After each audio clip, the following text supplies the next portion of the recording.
उस शाम आरव ने माया को पहले से ज्यादा खुश देखा। वो कैफे की उसी खिड़की वाली सीट पर बैठी थी, लेकिन आज उसकी आंखों में उम्मीद की रोशनी थी।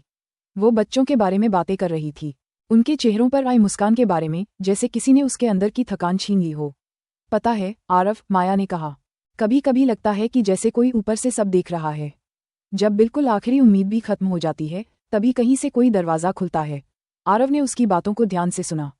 उसका मन बार बार कह रहा था, माया, वो दरवाज़ा मैंने खोला है, मैं ही वो परछाई हूँ जो तुम्हारे पीछे खड़ा है, बिना बताए तुम्हारा हाथ थामे हुए। लेकिन वो फिर भी चुप रहा। तभी माया ने कहा, काश मैं उस कृष्णदास फाउंडेशन वाले को एक बार धन्यवाद कह सकती। उन्होंने सिर्फ बच्चों की मदद नहीं की, बल्कि मेरा भरोसा भी लौटा दिया।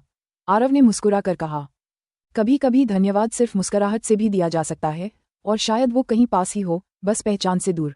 माया ने उसकी ओर देखा, बहुत देर तक। इस बार उसकी निगाहें कुछ कह रही थीं, कुछ टटोल रही थीं। तुम बहुत अलग हो आरव, उसने धीरे से कहा।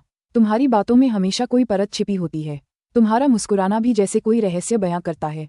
आरव थोड़ा असहज हो गया, लेकिन खुद को संभालते हुए बोला, हर इंसान की जिंदगी में एक हिस्सा ऐसा होता है जो सिर्फ उसका होता है, जिसे वो दुनिया से छिपाकर रखता है। शायद मेरे साथ भी वही है। माया ने कुछ नहीं कहा। वो खामोशी से अपनी कॉफी खत्म करने लगी। लेकिन उस दिन कुछ बदला था। अब सिर्फ आरव ही नहीं, माया भी उसे महसूस करने लगी थी, जैसे दो दिलों के बीच एक अनकहा रिश्ता बनने लगा हो। उस रात जब आरव अपने कमरे में पहुंचा, उसने पहली बार अपने फोन में माया की तस्वीर देखी, जो कैफे के किसी पुराने इवेंट की थी। तस्वीर देख वो मुस्कुराया और बोला, एक दिन माया, एक दिन मैं तुम्हें सब बता दूंगा, लेकिन तब जब मैं यकीन कर सकूं कि तुम मेरे नाम से नहीं, मेरे दिल से प्यार करती हो।